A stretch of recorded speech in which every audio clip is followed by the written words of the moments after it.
어저께 우리 장로님 때 방문하면서 같이 추모해 드렸지만은 집에 이렇게 보니까 화사하게 아랫단에 예쁘게 꽃도 펴 있고요.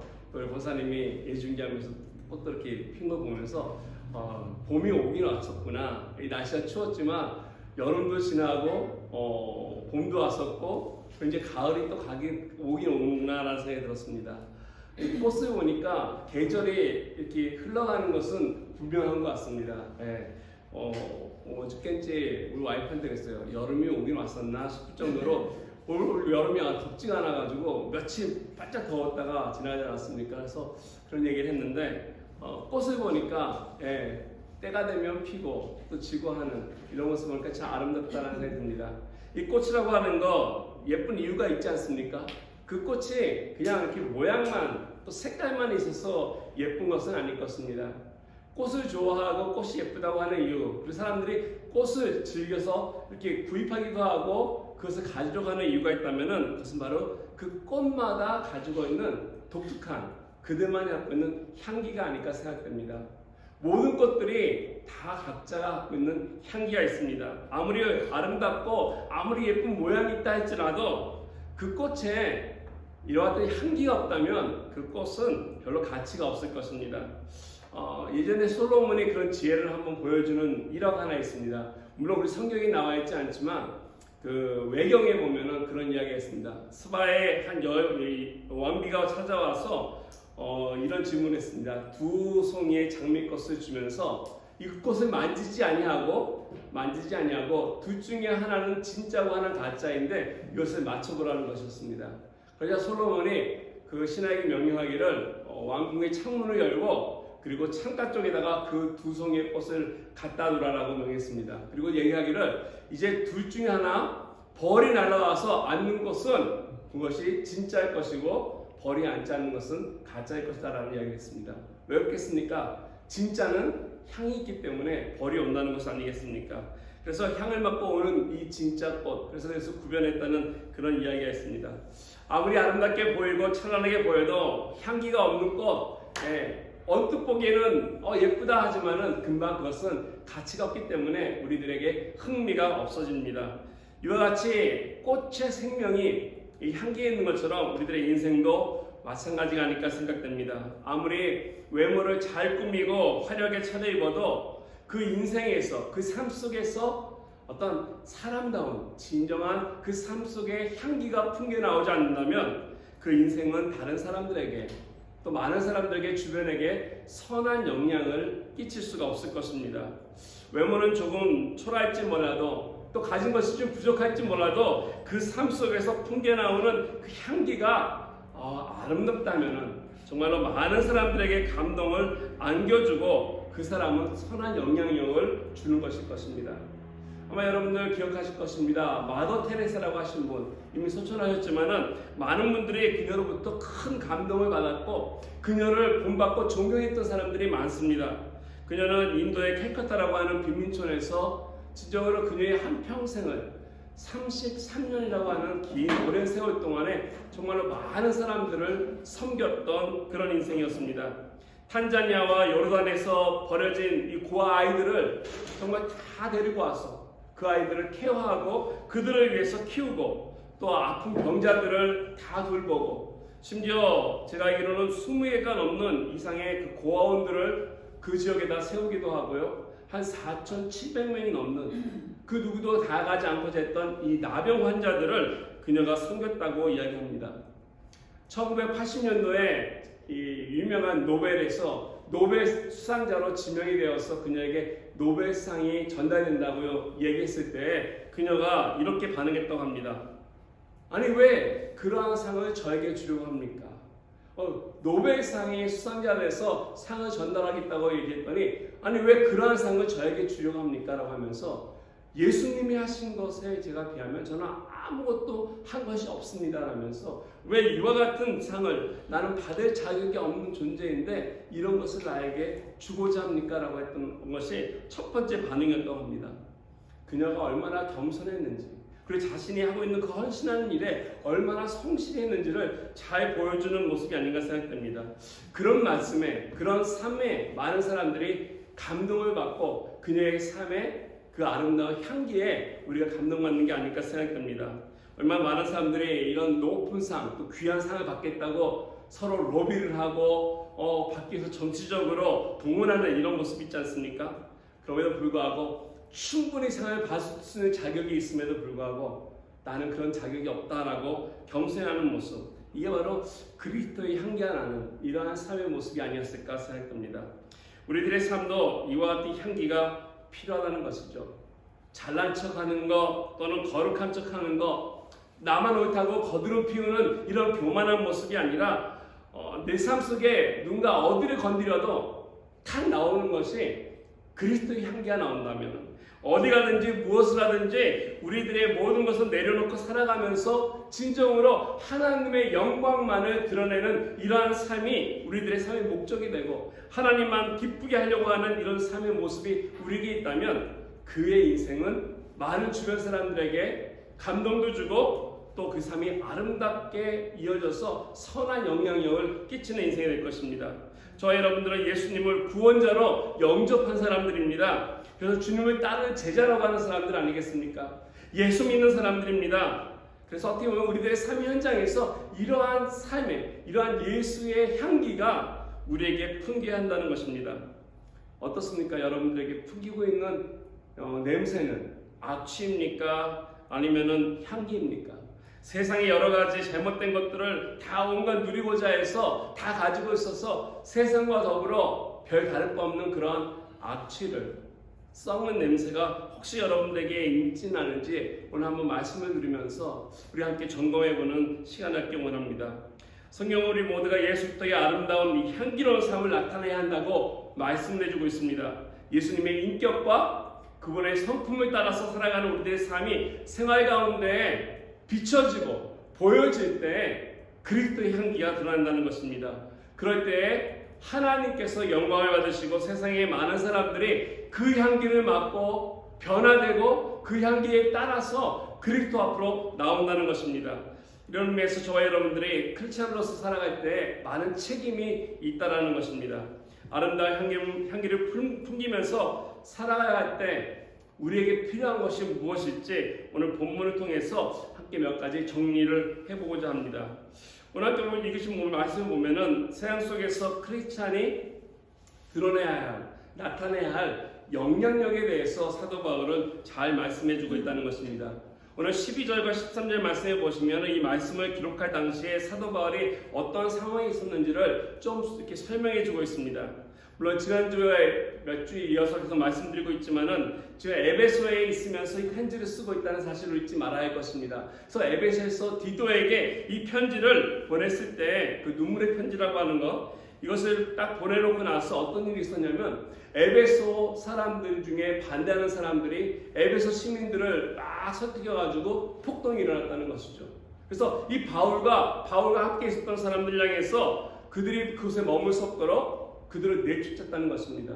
그래서 그들이 그것에서 머물 수 없어서 갑작스럽게 에베소에서 떠나서 오늘 말씀을 보니까 드로아 지역으로 피신해 갔습니다.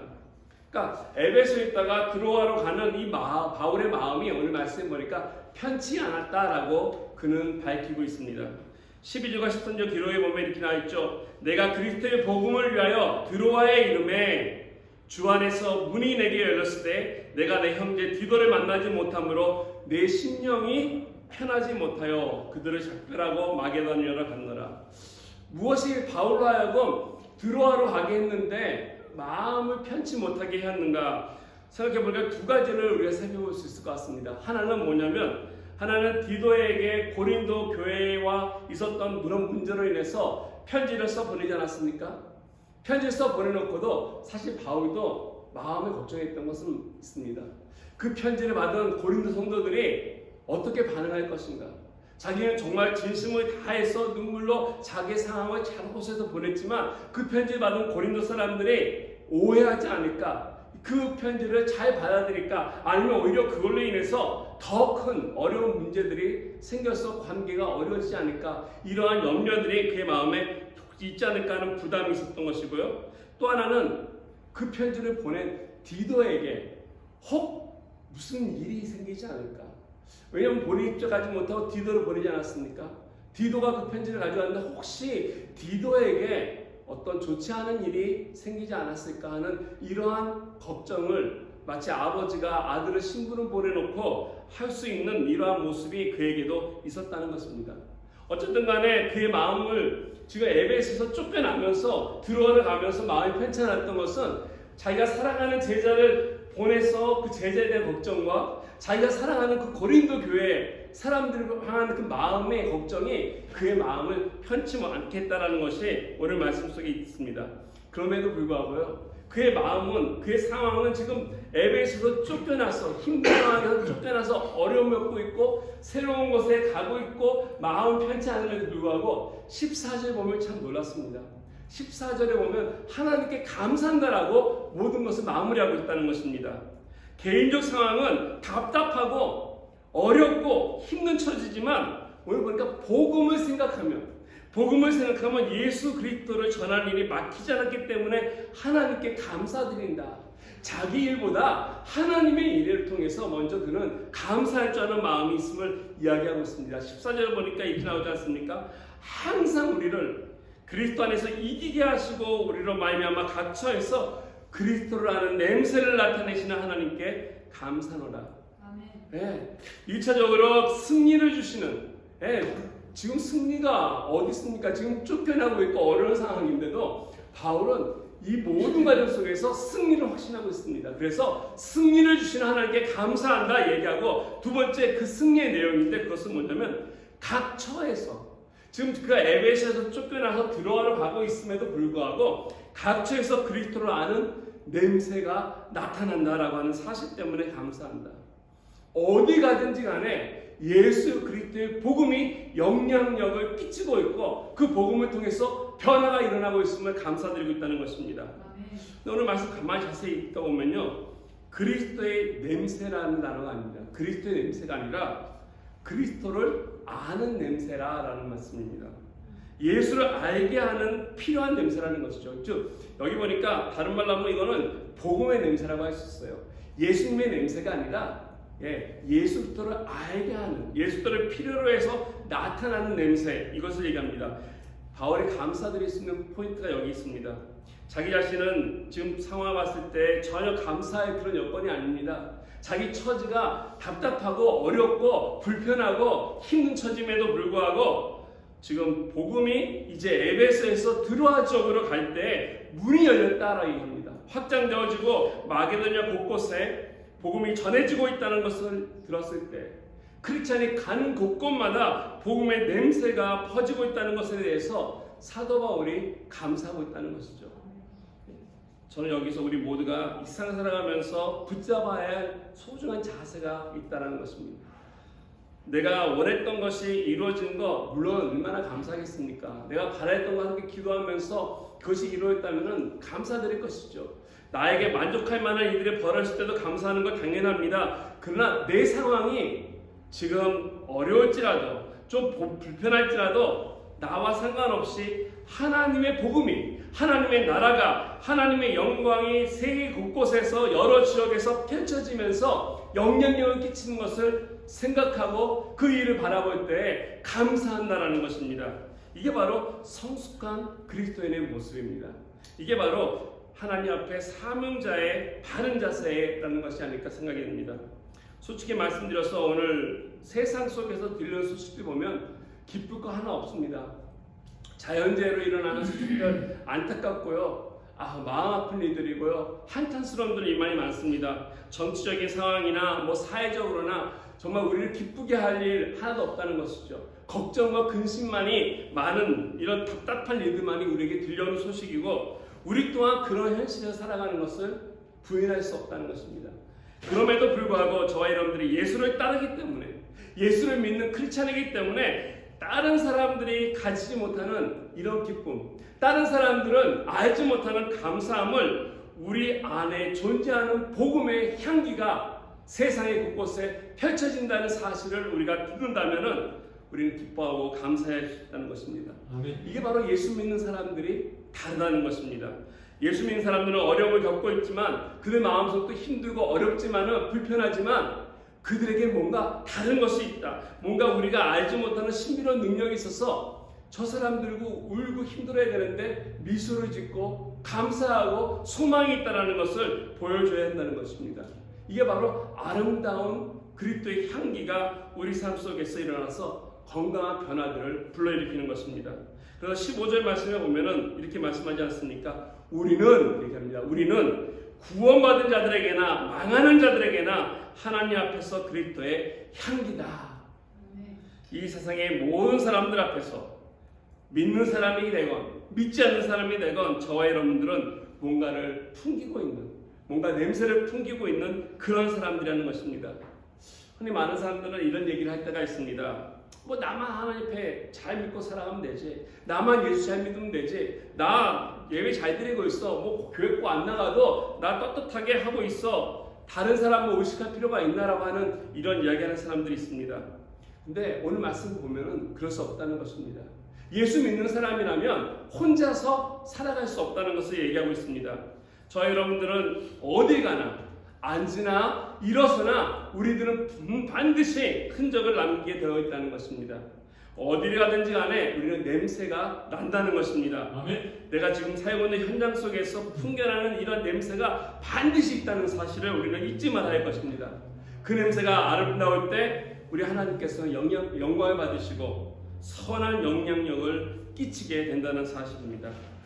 이런 의미에서 내 삶의 현장에서 풍기는 냄새가 어떤 냄새인지를 우리가 한번 철저히 점검하면서 진정 하나님이 기뻐하실 아름다운 향기는 어떤 인생으로 우리가 살아가면서 혹 변해야 되는가를 함께 보기 원합니다. 어떻게 할 때 참되고 바른 크리스찬다운 향기를 풍기며 살아갈 수 있을지 오늘 말씀 통해서 한 3가지로 정리합니다. 첫 번째로 우리가 볼 때 이 온 땅에 주님의 향기가 가득 차게 되려면 첫 번째로는 그 출처가 분명히 한다는 것입니다. 내가 내뿜고 있는, 나를 향해 나를 통해서 나오고 있는 이 향기가 어디서 오는 향기인지를 우리는 반드시 알아야 한다는 것입니다. 여러분의 향기를 내고 있는 것, 여러분이 드러내고 있는 것, 여러분의 삶을 변화시킬 수 있는 것, 이것이 어디로부터 왔는지를 우리는 얘기해야 되는데 오늘 15절 말씀에 보면 우리를 그리스도의 향기라라고 그것을 표현하고 있습니다. 이것을 이제 이 구절을 좀 더 문법적으로 우리가 분석을 하면 여기 향기라고 하는 단어가 헬라어 원어에 보면 소유격으로 되어 있어요. 그리스도의 향기. 그래서 그리스도의 것, 우리 것이 아니라 이 향기가 나의 것이 아니라 그리스도께 속한 것이다라는 것을 문법상으로 우리가 알 수 있습니다. 이 향기는 내게 아니라는 것입니다. 다른 말로 얘기하면은 이 우리가 나타내고 있는 이 그리스도의 향기의 출처가 우리가 사람이 아닌 하나님으로부터 예수로부터 왔다는 것을 밝히고 있다는 것입니다. 저와 여러분들은 인간으로서 이 땅 살아가면서 우리에게 나오는 냄새가 어떤 냄새겠습니까? 우리 사람들이로부터 나오는 냄새는 악취만 있을 것입니다. 이건 여러분도 그렇고 저도 마찬가지일 것입니다. 이 세상의 모든 사람들이 그렇습니다. 왜냐하면 우리는 본질적으로 우리 안에 선한 것이 없기 때문에 그렇습니다. 우리 안에 선한 것이 없기 때문에 우리에게 나오는 많은 것들은 악취가 나고 썩은 것입니다. 마태복음 15장에 보면은 주님께서 하신 말씀 있지 않습니까? 제자들이 손 씻지 않는 문제 때문에 바리새인들과 이렇게 많은 다툼이 있을 때 예수님께서 말씀하지 않았습니까? 너희들은 입으로 들어가는 것, 너희 입으로 들어가는 것은 더럽히지 않는다 얘기하면서 오히려 너희 입에서 나오는 것들이 너희들을 더럽힌 것이다 얘기하면서 그것은 바로 악한 생각, 또 살인, 간음, 음란한 것, 도둑질하는 것, 거짓말하는 것, 비방하는 이런 쓴뿌리 같은 것들이 너희 안에 있어서 너희들의 마음을 까맣게 하기 때문에 이런 것들이 오히려 밖에 나옴으로 인해 악하고 더러운 이러한 냄새를 풍긴다는 것이죠.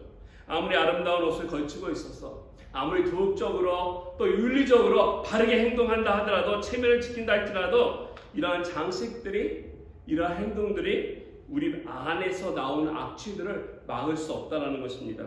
왜? 이것이 바로 우리 인간이 갖고 있는 본래적인 이런 모습이기 때문에 그렇습니다. 사실 지구상에 살고 있는 많은 존재들이 있지 않습니까? 생존하는 많은 생물들. 근데 이런 많은 생물들과 이런 존재들 가운데 가만히 보면 우리 인간, 우리 사람들이 제일 더러운 존재가 아닌가 생각이 됩니다. 여러분 기억하실지 모르겠습니다. 팬데믹 돼가지고 우리 모두가 다 지구 밖에 나가지 못했지 않았습니까? 한동안 못 나가지 않았습니까? 나가지 못하고 다 갇혀 있을 때, 그때 이 지구상에 일어났던 변화들 기억하십니까? 이 지구가 얼마나 깨끗해져 가고 있었는지를, 공기가 맑아지고 물과 강물이나 바다가 다시 오염이 없어져 가면서 정화되는 모습들을 우리가 보지 않았습니까? 가만히 보면은 우리가 제일 더럽고 우리가 많은 것을 더럽히고 있다는 것을 팬데믹 기간에 우리는 알게 됐다는 것입니다. 이처럼 우리 인간들은 본질적으로 악취가 나는 그런 존재라는 것입니다. 그런데 이런 인간에게, 이런 악취가 나는 존재 우리에게 예수 그리스도께서 들어오시면 달라진다는 것입니다. 주님이 우리 마음속에 들어오시고 우리 삶 속에 들어오시면 주님이 가지고 계시는 그 향기가 내 인생을, 내 삶을 가득 채우기 때문에 내 삶 속에서 예수의 성품이 드러나고, 그리고 그 인격이 나타나서 주변에 있는 사람들에게 그리스도의 향기를 우리가 펼치게 하고 향기를 맡게 한다는 것입니다. 그래서 오늘 본문에 보면은 사도 바울은 이 향기라고 하는 단어를 얘기하면서 아주 귀한 말씀을 씁니다. 헬라어 단어로 이 향기, 여기 보면은 에오디아라는 말을 썼는데 오늘 성경 보면은 냄새라는 단어도 있고요, 향기라고 하는 단어도 나옵니다. 이 두 단어가 같은 의미가 아니고 또 두 단어가 다른 단어입니다. 냄새라는 것은 오스메라고 하는 헬라어 단어를 썼는데요, 이거는 스멜, 그러니까 그냥 냄새죠. 우리가 얘기하는 냄새고요. 이 에오디아라고 하는 것은 좀 더 아름다운 냄새를 타고 있습니다. 향기로 이렇게 번역이 되는데 어떻게 보면 얘기하면 좀 더 뉘앙스가 좀 있다는 것이죠. 일반적으로 이 냄새라고 하는 이 단어는 뭘 만들 때 나오는 그 냄새를 얘기합니다. 고기를 굴 때 나오는 냄새, 또는 청국장 같은 것을 끓일 때 나오는 냄새, 김치를 끓일 때 나오는 이런 냄새를 오늘 이 말씀 속에 보면은 이 오스메라고 하는 단어를 쓰고요. 반면에 향기라고 하는 것은 아름다운 냄새인데 이거는 그 자체 갖고 있는 냄새입니다.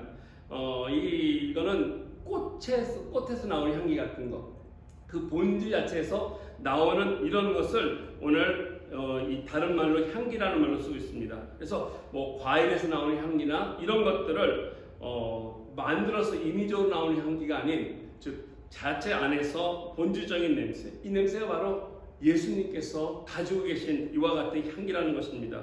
예수님의 본질에서 나오는 향기이기 때문에 오늘 이 성경은 에오디아라고 하는 단어로 여기 사용하고 있습니다. 근데 재밌는 것은 이 에오디아라고 하는 단어를 구약에서는 또 언제 쓰냐면요, 제물을 드릴 때 이 제물을 에오디아라고 쓴다는 것입니다. 우리 에베소서 5장 2절 말씀에 보면은 거기 어떤 말씀이냐면 예수님께서 십자가에 돌아가실 때 그 돌아가심이, 그 드려짐이 하나님 앞에 아름다운 향기로운 제물이 됐다라고 하는 표현이 있습니다. 여기에 그 향기로운 제물이라고 할 때 쓴 단어가 바로 이 에오디아라는 것이죠. 그래서 하나님께 향기롭게, 즉 그냥 드려진 것이, 그냥 이렇게 임의적으로 나오는 것이 아니라 본질적으로 나왔다는 것입니다. 실제로 예수님께서 십자가에 달려 돌아가실 때 그의 삶 속에서, 그의 몸에서 향기가 났다는 것입니다. 마치 장미꽃을 우리가 짓밟으면은 그 장미꽃에서 풍겨나오는 이 향기가 있듯이 예수님께서 십자가에서 그의 몸이 찢기시고 정말 그 가운데서 피투성이가 될 때 우리가 부르는 그 찬양처럼 짓밟은 장미꽃처럼 그 향기가 온 세상에, 온 인류를 다 덮을 수 있고 가릴 만큼의 이런 거룩한 향기이기 때문에 이 향기가 충만하게 넘쳤기 때문에 오늘날 예수를 믿고 받아들인 사람들에게 똑같은 그 같은 향기가 난다는 것입니다. 이것이 바로 우리 삶 속에 귀한 열매로서 하나님 앞에 드려질 수 있는 향기이고 거룩한 향기일 수밖에 없다는 것입니다. 여러분 마음속에 오늘 무엇이 있는지를 다시 한번 살펴봐야 할 것입니다. 내 마음속에 이처럼 예수 그리스도로 충만하다면, 내 삶이 예수로 가득하다면 우리는 예수님의 향기를 드릴 수밖에 없을 것입니다. 그러나 그리스도가 아니라 내 마음속에 아직도 내 자신이 있고 내 자신이 아직도 많이 있다면 아직도 내 냄새가, 나의 냄새가, 우리들의 냄새가 날 것입니다. 어떤 자매가 워치만에 찾아와서 이런 질문을 했다고 합니다. 내가 열심히 기도하고 해도 내 화를 주체할 수 없습니다. 나는 분노를 자주 하는 사람인데 어떻게 하면 내가 화를 내지 않을 수 있습니까? 제 남편이나 아이나 많은 사람들에게 내가 이렇게 화를 못 참고 분노하는데 성경에 보면 기도하면 된다고 그러는데 왜 하나님은 내게 나의 기도를 들어주지 않습니까? 라면서 워치만에게 물었더니 워치만이 가만히 듣고 나서 이런 얘기를 또 합니다. 자매님 기도를 뭔가 잘못하고 계시는 것 같습니다. 분노를 하나님 억제시켜달라고 기도하지 마시고 자매님 마음속에 그리스도의 마음이 충만하게 달라고 기도해 보십시오. 그분의 마음이 가득하게 자매님 마음속에 차 있다면 그리스도의 마음이 가득하기 때문에 분노하고 싶어도 분노할 수 없을 것입니다. 저 여기 정말 중요한 진리가 있다고 생각이 됩니다. 우리 스스로 분노를 억제하는 것, 우리 스스로 마음의 정령이나 더러운 생각을 억제하는 것, 우리가 얼마나 할 수 있겠습니까? 이건 가능하지 않다는 것입니다. 그러나 예수 그리스도를 가득 차게 되면 내 삶과 내 마음속에 예수의 인격과 그가 함께 가득 차서 있다면 나를 통해 드러나는 것이 어디를 건드든지 예수 그리스도의 사랑의 향기이시고 용서와 축복의 향기가 우리를 통해서 번져나오게 될 것입니다. 이런 면에서 여러분과 제가 진실로 이 땅에서 그리스도의 향기를 이렇게 많은 사람들에게 펼치면서 영향을 끼치는 인생이 되길 원한다면 그리스도 안으로 깊이 우리는 들어가야 할 것입니다. 그리스도로 꽉 찬 인생이 된다면 어디를 건드려도 무엇을 누가 얘기한다 할지라도 어딜 가든지 예수 향기가 나오는 인생이 될 것입니다. 두 번째로 이처럼 우리들이 향기가 어디서 나오는지 출처가 확실해야 되긴 하지만은 이 향기가 가진 사명 또한 우리가 확인해야 할 것입니다. 이 모든 향기라고 하는 것은 영향력이 있습니다. 왜냐하면 아시는 대로 향기는 가만히 있는 것이 아니라 향기는 퍼져나가지 않습니까?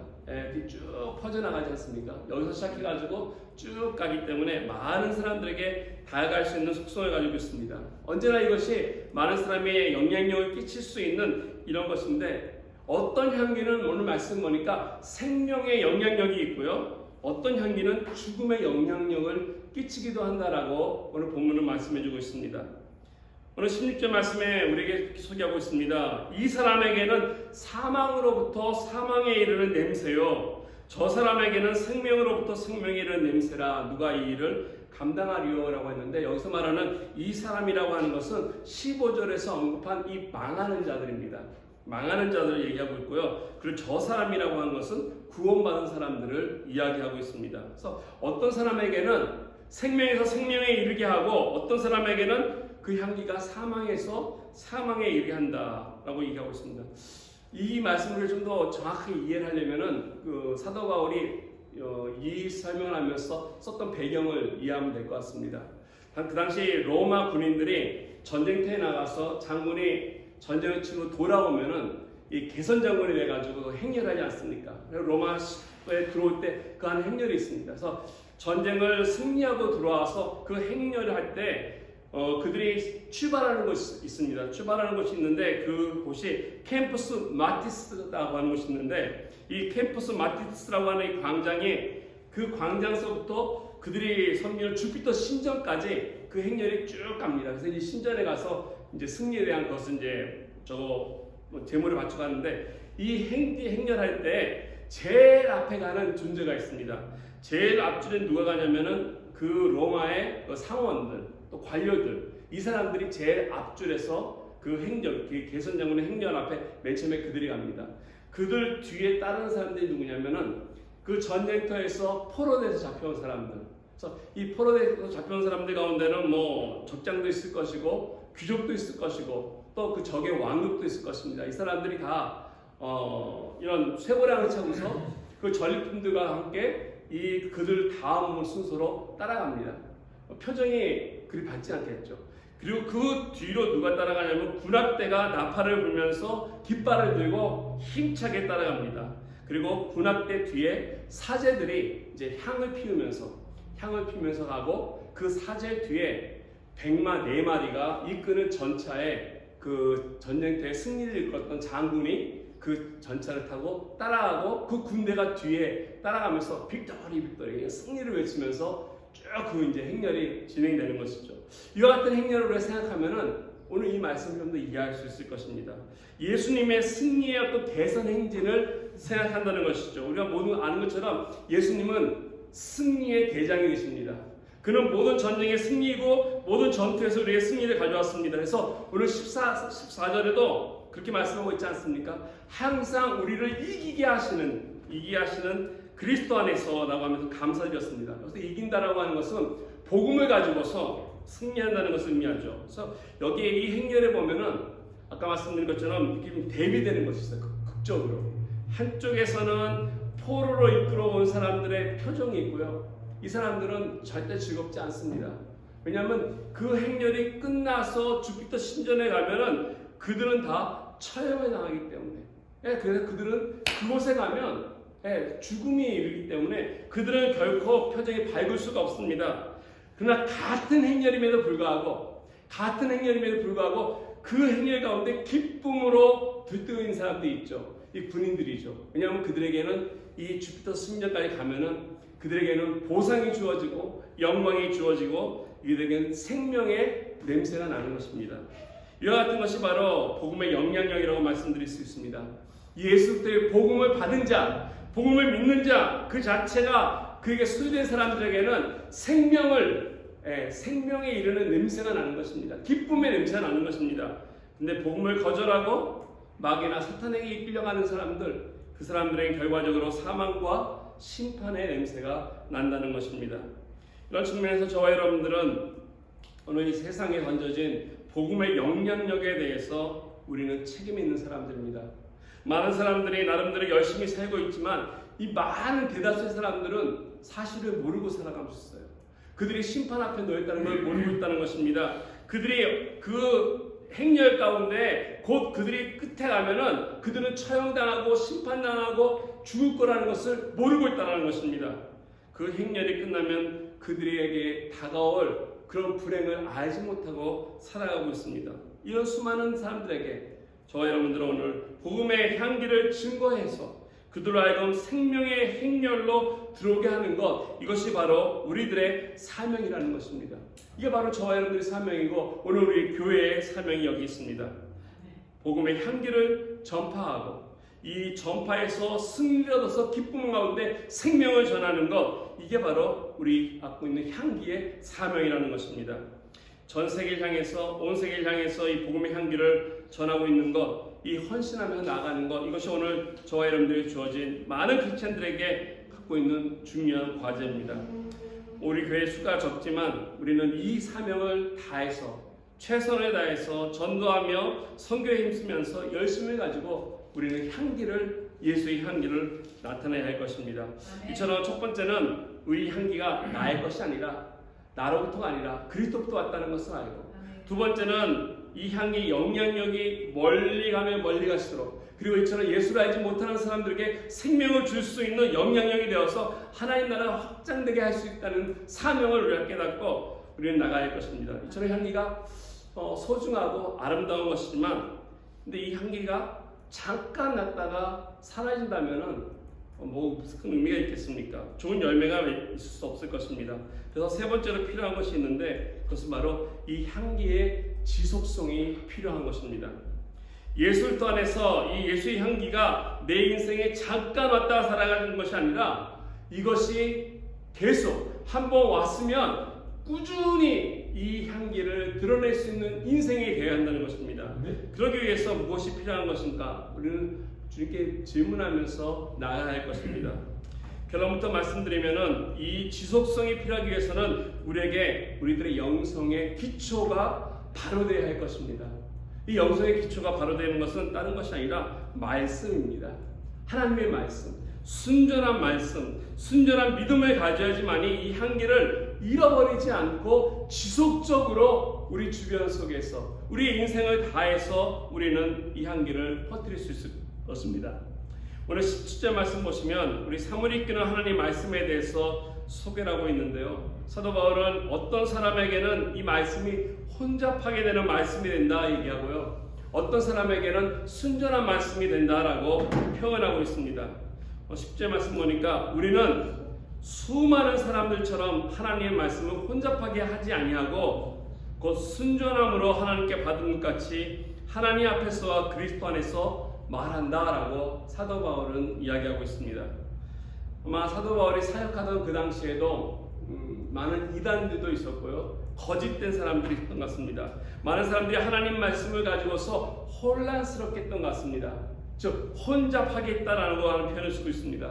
이 혼잡하다라는 것은 헬라어의 언어의 뜻을 보니까 불순물과 섞는다는 것입니다. 섞어서 온전치 못하게 만드는 것을 얘기합니다. 부패시킨다라고 얘기하고요. 심지어 어떤 성경은 이것을 이렇게 번역하기도 합니다. 자기의 이익을 위해서 판매한다, 하나님 말씀을 가지고 장사한다라고까지도 번역을 하고 있습니다. 아마 많은 사람들이 그 당시 그랬던 것 같습니다. 하나님 말씀을 가지고서 장사, 이문을 남기고 이익을 취했던 이런 일들이 있었던 것 같습니다. 하나님 말씀을 자기의 어떤 이익의 도구로, 하나님의 말씀을 가지고서 다른 사람들을 이용하는 이런 일들이 혹 간혹 교회 안에서 일어났던 것들이 맞습니다. 이것은 굉장히 위험한 일이고 잘못된 것입니다. 아마 이것이 흔히 우리가 알고 있는 이 거짓 교사들, 이런 사람들이 이런 일들을 행하지 않았을까라고 생각이 됩니다. 일반적으로 이처럼 하나님 말씀을 자기의 이익을 위해서 사용하는 사람들은 성공주의를 강조하거나 할탕주의 같은 것들을 강조하는 사람들입니다. 이러한 것에 우리들의 영성이 기초하고 있다면, 우리들의 믿음이 이러한 것에, 잘못된 것에 기초하고 있다면 우리도 그들과 똑같이 부패할 수밖에 없을 것입니다. 우리에게 있어서 그리스도 향기가 아니라 썩은 향기, 썩은 냄새, 좋지 않은 악취가 날 것입니다. 어떻게 해야만이 우리 또한 삶 속에서 순전하게 하나님 말씀을 따라서 그리스도 향기가 지속적으로 날 수 있게 되겠습니까? 오늘 사도 바울은 자신을 표현할 때 우리는 얘기하면서 우리는 순전함으로 말씀 받고 전하는 자라 얘기합니다. 여기 순전함이라고 하는 단어가 헬라어로 에리베리아스라고 하는 단어인데, 불순물을 섞지 않고 햇빛에 비춰봐도 정말 흠잡을 때 하나 없는 깨끗한 이러한 보석을 얘기하고 있습니다. 이 똑같은 단어를 고린도전서 5장 8절에도 사용됐는데, 누룩이 없는 떡을 표현할 때 이 같은 단어를 사용했습니다. 순전한 떡이라고 표현하고 있습니다. 같은 동일한 것, 즉 그 어떤 것에서 때묻지 아니한 깨끗한 것을 얘기할 때 이 단어를 쓴 것처럼 우리들의 이 세상에서 가져야 할 영성은 세속적인 가치관이 아니라 그 세상의 어떤 요소들이 들은 것이 아니라 이런 것들을 우리가 판단해서 분별해서 걸려내고 순전한 하나님 말씀 위에 서야 한다는 것이죠. 우리들의 인생에 하나님의 말씀의 영향력을 나타낼 수 있고 세상의 잘못된 것을 가리키고 바로잡기 위해서는 이 세상 사람들이 갖고 있는 똑같은 가치관이 아닌 이와 같은 순전한 말씀 위에 우리들의 영성이 바로 섰을 때 참된 그리스도의 향기가 끊임없이 꾸준히 드러날 수 있다는 것입니다. 세상 사람들은 우리 바라보면서 비판도 하고 비난도 하지만요, 예수 믿는 사람 바라보면서 기대하는 것이 있습니다. 우리를 향해서 높은 기대치가 있다는 것입니다.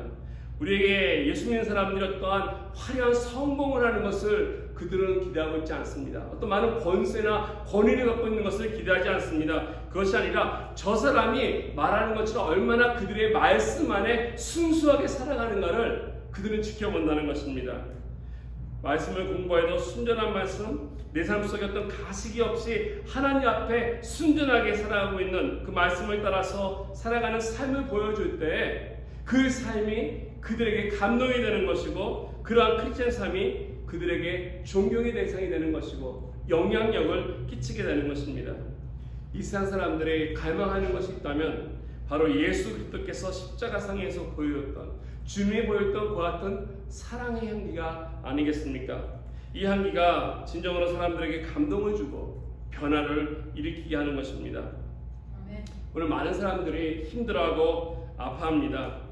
우리도 마찬가지지 않습니까? 지난주에 말씀드린 것처럼 이런 힘들고 아픈 이유가 단순히 물질이 부족하거나 우리 어떤 환경이 어려워서가 아니라 진정으로 힘든 것은 그들의 마음 속에, 이 사회 속에 이와 같은 참된 사랑의 향기가 없기 때문에, 진실된 사랑을 만나지 못했기 때문에 그들은 힘들어하고 어려워하는 것입니다.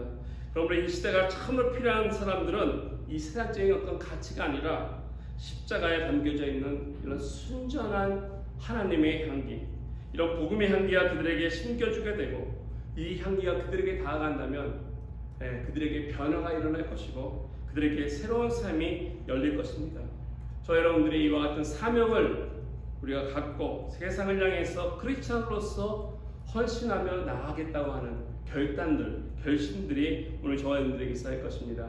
이 시간 우리 같이 기도하면서 나가기 원합니다. 하나님, 내가 다른 사람도 아니고 나 예수 믿는 사람인데 오늘 말씀처럼 세상을 향해 그리스도 향기 되게 하여 주십시오. 이와 같이 헌신된 삶 살겠습니다. 나의 향기가 아니라, 나의 냄새가 아니라 예수 그리스도의 향기가 되어서 진정으로 하나님의 복음을 위해서 우리가 꾸준히 하나님의 말씀 가운데 향기롭게 살아갈 수 있는 인생 되겠다고 같이 기도하면서 나아가겠습니다. 함께 같이 기도드리겠습니다.